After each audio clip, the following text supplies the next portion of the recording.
Angin sore di teras rumah selalu membawa semangkuk rasa hampa yang dingin. Aku, Arini, memaksakan diri tersenyum di balik jendela kaca, berusaha meyakinkan bayanganku sendiri bahwa aku baik-baik saja. Namun, sorot mataku tak bisa menipu. Hari berlalu. Bayangan wajah Laras, putriku yang kini berjuang di negeri seberang, terasa semakin jauh dan buram. Laras pergi bukan hanya untuk bekerja sebagai tenaga kerja wanita. Sebuah keputusan yang kami sekeluarga tahu adalah jalan sunyi menuju pemulihan batinnya dari sebuah peristiwa yang menyakitkan di masa lalu, tetapi juga demi memberi ruang bagi suaminya, Andra, untuk bernapas. Kepergian Laras adalah luka lama yang diiris ulang. Aku tahu, dan Andra pun tahu, bahwa menantuku yang tampan itu memikul beban rasa bersalah yang teramat berat atas kondisi yang dialami Laras. Andra adalah laki-laki baik, sangat baik, yang cintanya kepada Laras tak perlu diragukan seujung kuku pun. Namun, di tengah kesendirian dan penantian ini, Andra menjadi terlalu dekat. Bukan secara fisik, sama sekali tidak, tetapi secara emosional. Ia mulai sering berbagi cerita tentang kekhawatiran dan harapannya kepadaku, mertuanya, yang seharusnya menjadi pendengar kedua setelah Laras. Saat ia duduk di kursi rotan itu, persis di hadapanku, ia akan menceritakan detail kecil tentang pekerjaannya, atau bagaimana ia merindukan masakan Laras, atau bahkan sekadar mengeluhkan cuaca yang tiba-tiba mendung.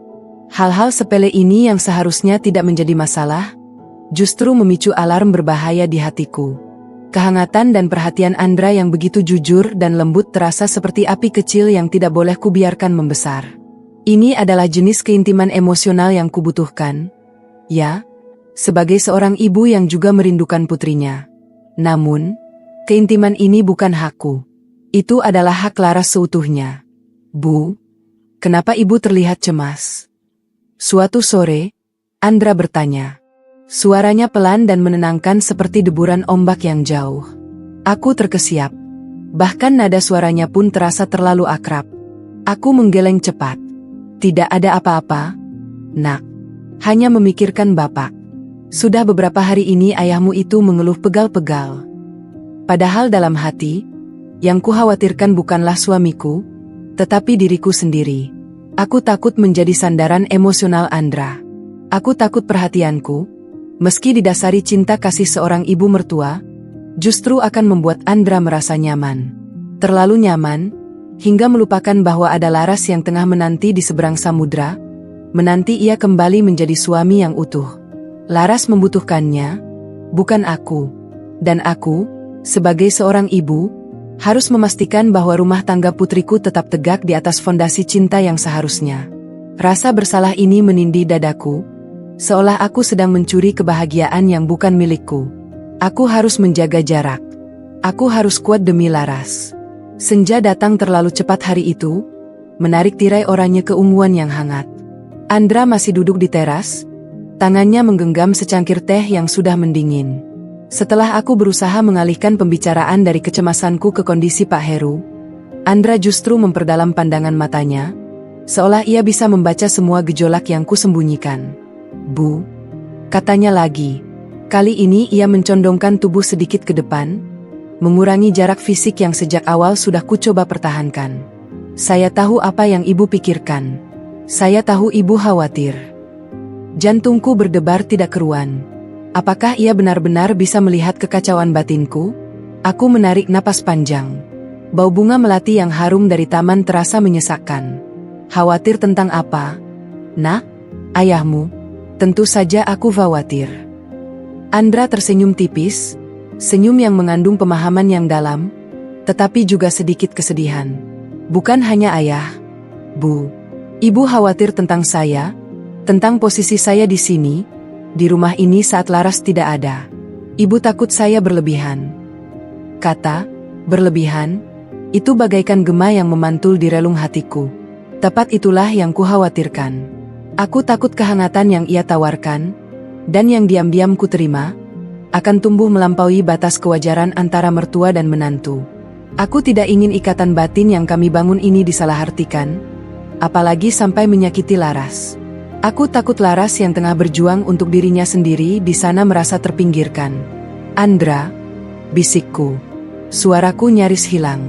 Kau tahu, nak, Laras sangat mencintaimu dan aku pun sangat menyayangimu seperti anakku sendiri. Tapi perhatianmu, waktumu, semua energi emosionalmu itu harusnya untuk Laras. Aku berhenti sejenak, menelan ludah. Aku ini hanya ibunya. Sudah tugasku menjaga ayahmu.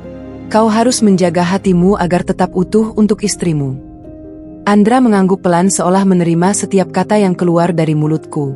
Namun, matanya tetap memancarkan tekad yang tak tergoyahkan. Saya tahu, Bu, saya tidak pernah melupakan Laras. Justru karena saya mencintai Laras, saya harus memastikan bahwa kedua orang yang paling ia sayangi di dunia ini, ibu dan ayah, baik-baik saja. Saya hanya akan melakukan sedikit. Lanjutnya, menekankan kata, sedikit, itu dengan penuh makna, membuatku mengerti bahwa ia telah merenungkan ketakutanku. Sedikit saja, Bu. Hanya berbagi beban ini agar saya tidak roboh dan ibu tidak merasa sendirian. Ini adalah janji. Semua ini hanya untuk menjaga agar rumah tangga kami tetap kokoh dari sini, dari hati ibu dan hati saya. Ini adalah cara saya menghormati Laras dengan memastikan keluarganya tetap utuh. Aku terdiam. Kalimatnya menenangkan, tetapi juga menusuk. Ia mengakui keintiman emosional yang terbentuk, tetapi ia merasionalisasikannya sebagai pengorbanan dan dukungan tulus demi Laras. Bagaimana mungkin aku menolak dukungan yang didasari oleh cinta murni kepada putriku? Bagaimana aku bisa menyuruhnya menahan perasaannya? Padahal aku tahu ia sedang berjuang melawan rasa bersalahnya sendiri. Aku hanya bisa menatap tanganku yang saling bertautan, membiarkan senja menelan keheningan di antara kami. Perdebatan ini, perdebatan tentang batas-batas hati, tidak pernah mudah. Malam itu, setelah Pak Heru tidur dan Andra kembali ke kamarnya, aku termenung di depan foto pernikahan Laras dan Andra. Laras, putriku yang selalu ceria, kini wajahnya tampak sedikit lelah dalam bingkai. Aku mengingat kembali masa sebelum ia memutuskan untuk pergi. Keputusan Laras menjadi tenaga kerja wanita di luar negeri bukanlah tentang mencari uang semata, melainkan tentang mencari ketenangan batin. Setelah masa-masa sulit yang ia lalui, Laras membutuhkan jarak, sebuah lingkungan baru, dan kesempatan untuk kembali menemukan dirinya yang utuh. Andra sebagai seorang suami awalnya menentang keras. Namun, ia melihat tekad yang menyala di mata Laras. Dan yang lebih penting, ia melihat kesempatan untuk menebus rasa bersalahnya. Ia meyakini bahwa dengan membiarkan Laras pergi dan berjanji akan menjaga semua yang mereka tinggalkan, termasuk aku dan Pak Heru, ia telah menunjukkan cintanya yang paling tulus, merelakan demi kesembuhan. Laras sempat berkata dengan senyum yang dipaksakan, "Ibu, jaga Andra." Ya, dia lebih rapuh daripada yang kalian kira. Dia terlalu memendam semua penyesalannya sendiri. Kata-kata itu kini terasa menghantuiku. Laras tahu benar beban yang dipikul suaminya. Ia tahu bahwa Andra merasa gagal melindunginya di masa lalu, dan kepergian Laras seolah menjadi hukuman bagi Andra yang ia terima dengan lapang dada. Melihat Andra yang kini mencari sandaran emosional padaku, bukan karena kurangnya cinta pada Laras, melainkan karena ia terlalu penuh dengan rasa bersalah yang tak terucapkan, membuatku semakin merasa terikat. Ia hanya akan melakukan sedikit. Kalimat Andra terus terngiang. Mungkin ia benar, mungkin keintiman emosional yang ia cari dariku hanyalah katup pengaman agar ia tidak meledak di tengah kesendirian. Sebagai ibu Laras, aku memiliki tanggung jawab untuk menjaga keutuhan hati menantuku yang adalah separuh jiwa putriku. Aku harus menjaganya agar ia tetap menjadi suami yang kuat saat Laras kembali. Namun, rasa takutku tetap ada. Cinta itu seperti air. Ia akan menemukan jalannya mengalir ke tempat yang paling nyaman. Dan saat ini, tempat yang paling nyaman bagi Andra adalah rumah ini, di sampingku, berbagi kekhawatiran yang sama. Aku takut kenyamanan ini akan berubah menjadi ketergantungan yang destruktif. Malam itu aku hanya bisa berdoa meminta kekuatan agar bisa menjaga jarak tanpa terlihat dingin dan bisa memberikan dukungan tanpa melampaui batas. Aku berharap semoga Laras di sana juga merasakan kekuatan dan cinta yang kami kirimkan. Aku merindukan suara ceria Laras, tawa ringannya yang selalu mengisi rumah. Kesunyian ini terlalu menyiksa, dan aku tahu Andra merasakannya 1000 kali lebih dalam dariku. Kami berdua adalah penjaga rumah sepi ini dan kami berdua harus bersandar pada janji kami kepada Laras. Minggu demi minggu berlalu dan rumah ini terasa semakin dikepung oleh penantian. Laras mengirimkan kabar tidak setiap hari, hanya seperlunya memastikan kami tahu ia baik-baik saja. Surat-suratnya yang sesekali datang selalu kubaca. Andra akan selalu menungguku selesai membacanya, tidak pernah berani membukanya lebih dulu, seolah surat itu adalah relik suci milik Laras dan ibunya. Laras bercerita apa, Bu? Tanyanya suatu pagi saat ia bersiap pergi bekerja. Matanya memancarkan rasa ingin tahu yang besar bercampur rasa hormat yang mendalam. Aku akan menceritakan detailnya. Laras belajar memasak makanan lokal. Laras sudah mulai berani berjalan sendiri. Laras sering melihat bintang. Aku akan menyaring semua kesulitan dan kelelahan yang Laras ceritakan. Hanya menyampaikan bagian yang positif kepada Andra. Aku tahu jika Andra mendengar Laras kesulitan, ia akan menyalahkan dirinya sendiri berulang kali. Jejak kesetiaan Andra terlihat jelas dalam setiap tindakannya. Ia tidak pernah absen meneleponku setiap malam, bukan untuk mengobrol panjang, melainkan hanya untuk memastikan aku dan Pak Heru sudah makan dan minum obat. Ia menggantikan tugas Laras merawat taman belakang, menyiram bunga krisan kesukaan Laras dengan ketelatenan yang luar biasa. Ia adalah menantu idaman yang justru membuatku semakin khawatir. Kepercayaan adalah fondasi cinta mereka dan kesetiaan Andra adalah bukti bahwa cinta itu kokoh. Namun, aku sadar manusia terbuat dari kerapuhan. Sebulan yang lalu aku menemukan Andra tertidur di sofa ruang tamu. Di tangannya ia memegang bingkai foto Laras. Wajahnya terlihat sangat lelah, bahkan air mata kering terlihat di sudut matanya. Aku tahu ia sedang berperang dalam dirinya sendiri, berperang melawan rasa bersalah yang tak kunjung usai. Saat itu aku duduk di lantai dekat kakinya, membiarkan diriku merasakan gelombang kasih sayang seorang ibu kepada anaknya. Aku ingin sekali memeluknya dan mengatakan bahwa semua akan baik-baik saja. Namun, aku menahan diri. Aku hanya membetulkan selimut yang menutupi tubuhnya dan berbisik pelan. Kau adalah suami yang baik, Nak. Sangat baik. Peristiwa itu memperkuat tekadku. Aku harus menjaga jarak emosional. Bukan untuk menolaknya, melainkan untuk melindunginya. Aku harus memastikan bahwa keintiman yang ia rasakan di rumah ini tetap menjadi keintiman keluarga yang suportif tanpa pernah bergeser menjadi sesuatu yang lain. Aku tidak boleh membiarkan hatiku terbiasa dengan kehadirannya yang mengisi kekosongan, karena kekosongan itu hanya boleh diisi penuh oleh Laras. Penantian ini memuji kami berdua, dan setiap hari adalah perjuangan untuk tetap setia pada janji yang tak terucapkan kepada putriku. Malam itu, sekitar pukul 10, keheningan di rumah tiba-tiba pecah oleh bunyi dering telepon yang memekakkan. Aku sedang merapikan piring di dapur, sementara Pak Heru suamiku sudah tertidur lebih awal karena merasa kurang enak badan. Aku meraih ponselku dengan tangan gemetar. Pesan masuk itu dari nomor yang tidak ku kenal, tetapi isinya membuat darahku berdesir dingin. Bu Arini, ini tetangga. Tolong cepat pulang, Bapak Heru panasnya tinggi sekali. Beliau mengigau. Kami sudah kompres tapi demamnya tidak turun. Jantungku serasa jatuh ke lambung. Suamiku, Pak Heru, memiliki riwayat penyakit yang cukup serius dan demam tinggi selalu menjadi pertanda bahaya besar. Aku segera berlari ke kamar Pak Heru.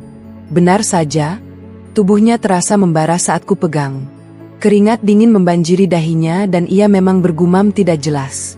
Matanya setengah tertutup. Panik. Aku tidak bisa mengendarai motor, dan tengah malam seperti ini mencari taksi terasa mustahil.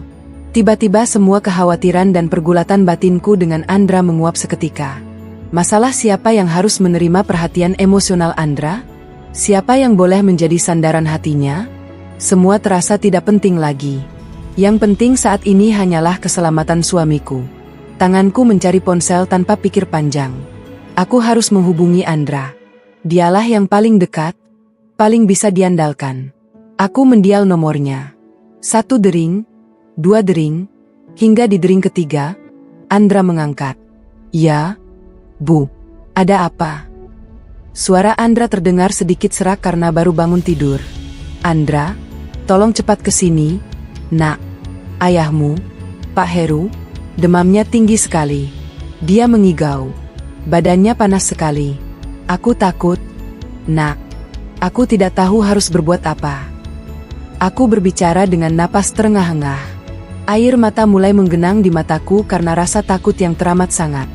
Suara Andra langsung berubah tajam penuh kepastian. Tidak ada lagi kelembutan menawan, hanya ada tanggung jawab yang murni. Ya Tuhan. Baik, Bu. Tarik napas. Saya segera ke sana. Ibu tetap di samping ayah. Jangan tinggalkan beliau. Sambungan terputus. Aku berdiri di samping ranjang menatap suamiku yang tak berdaya. Dalam kekacauan ini, aku menyadari satu hal.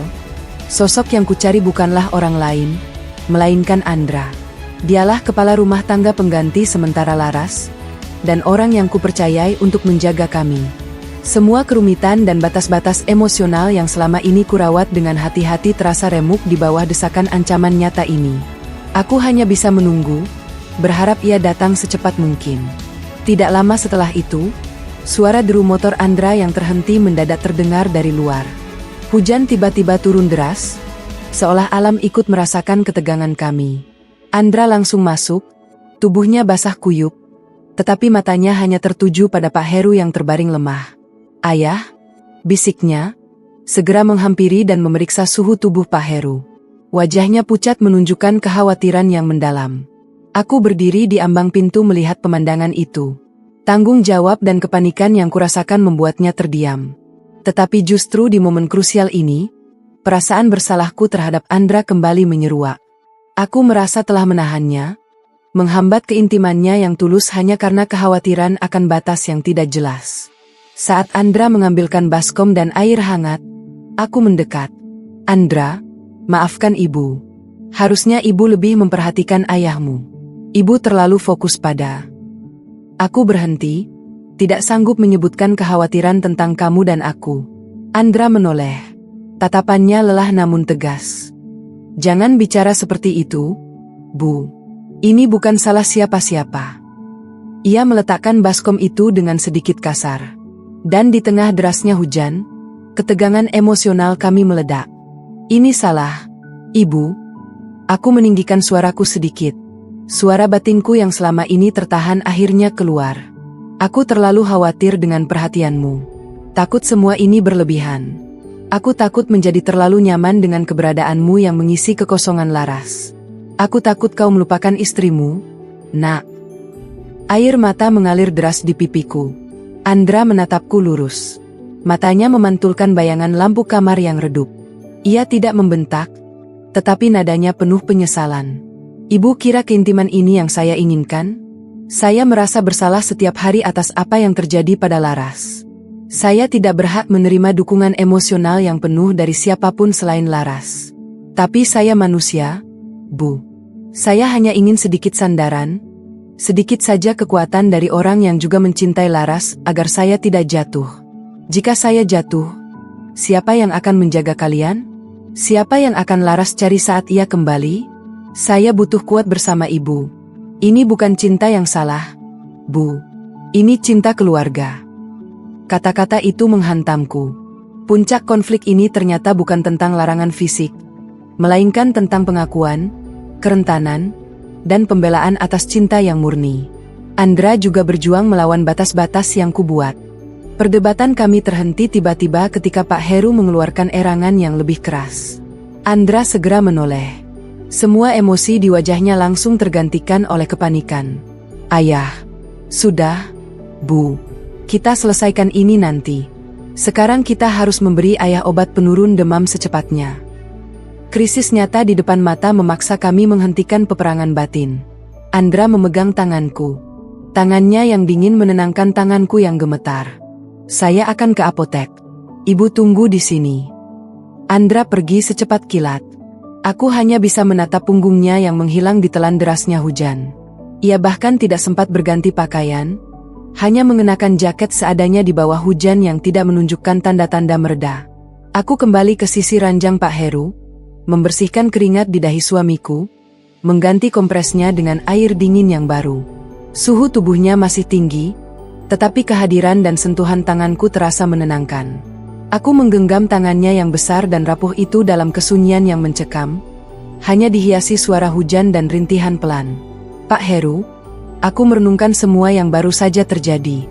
Kata-kata Andra yang penuh pembelaan kini terasa benar-benar tulus. Ini cinta keluarga. Itu adalah kalimat kunci. Selama ini aku telah membiarkan rasa takutku sendiri. Rasa takut akan disalahpahami. Rasa takut akan mengkhianati Laras. Meracuni kebaikan Andra. Aku telah memperlakukan keintiman emosional yang ia tawarkan sebagai ancaman. Padahal itu adalah mekanisme pertahanannya untuk tetap waras dan setia kepada Laras. Ia hanya ingin memastikan bahwa fondasi cintanya pada Laras yang diwakilkan oleh kami berdua tetap teguh.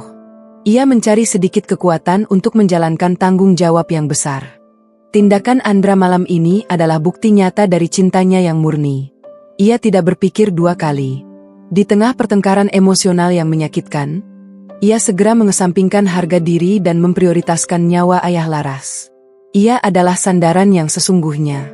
Air mata yang kubendung kini menetes bercampur rasa lega dan haru. Cinta itu bukan hanya tentang janji romantis, tetapi tentang kehadiran di saat genting. Andra membuktikan bahwa cintanya kepada Laras mencakup seluruh keluarganya. Aku berjanji pada diriku sendiri, ketika Andra kembali, aku tidak akan lagi membangun tembok di antara kami. Kami akan saling menjaga sebagai keluarga. Tidak sampai setengah jam kemudian, Andra kembali dengan napas terengah-engah. Di tangannya ada kantong berisi obat-obatan dan termometer digital. Saya dapat ini, Bu. Obat penurun panas yang kuat, katanya. Suaranya kembali lembut, namun penuh kehangatan. Ia segera menyuruhku menyiapkan air minum sementara ia sendiri dengan cekatan mengukur suhu tubuh Pak Heru. 39,8 derajat. Bisiknya lega namun tegang. Ia menyuapkan obat dengan hati-hati membangunkan Pak Heru yang mengigau. Aku melihatnya, ketelitiannya, kasih sayangnya yang tulus kepada ayah mertuanya. Ia duduk di sisi ranjang menunggu Pak Heru menelan obatnya. Di tengah kesibukan itu, Andra menoleh kepadaku dan tersenyum tulus. Senyumnya kini tidak lagi mengandung keraguan, melainkan hanya persaudaraan dan kelegaan. Ayah akan baik-baik saja, Bu. Kita berdua menjaganya, katanya. Aku mengangguk tidak sanggup berkata-kata, hanya membalas senyumnya dengan mata yang berkaca-kaca. Aku akhirnya mengerti. Kami tidak perlu mendefinisikan hubungan kami dengan kata-kata rumit. Tindakan Andra malam ini telah menjadi jawaban atas semua kekhawatiran kami. Setelah demam Pak Heru perlahan-lahan turun, Andra duduk di kursi rotan di teras sementara aku menemaninya menyuguhkan teh hangat. Hujan sudah berhenti, menyisakan bau tanah basah yang menenangkan. Saya minta maaf, Bu, kata Andra pelan. Saya seharusnya tidak membiarkan kerumitan emosional saya memberatkan pikiran Ibu. Aku yang minta maaf, Nak, balasku memegang tangannya. Aku terlalu egois dan takut. Aku lupa bahwa keintiman yang sesungguhnya adalah saling menguatkan, bukan saling menjauh. Aku akan selalu menjadi ibumu dan kau akan selalu menjadi anakku. Kita adalah keluarga yang sama-sama mencintai Laras. Kami berdua terdiam menikmati momen kedamaian. Aku melihat fajar mulai menyingsing di timur, mewarnai langit dengan harapan baru. Cahaya itu terasa seperti janji bahwa semua yang rumit akan menemukan jalan keluarnya. Andra bangkit menatapku dan tersenyum penuh makna. Saya akan pulang sebentar untuk mandi dan berganti pakaian lalu kembali lagi sebelum ke kantor. Kabari saya jika ada perubahan pada ayah. Aku mengangguk. Saat ia berjalan meninggalkan teras, hatiku terasa ringan. Beban rasa bersalah yang selama ini menindihku telah hilang. Aku tahu ketika Laras kembali nanti, ia akan menemukan suami yang utuh yang hatinya dijaga oleh cinta dan dukungan tulus dari keluarganya. Dan aku, Arini, kini tahu bahwa cinta sejati dalam bingkai keluarga adalah anugerah yang harus dirawat tanpa takut.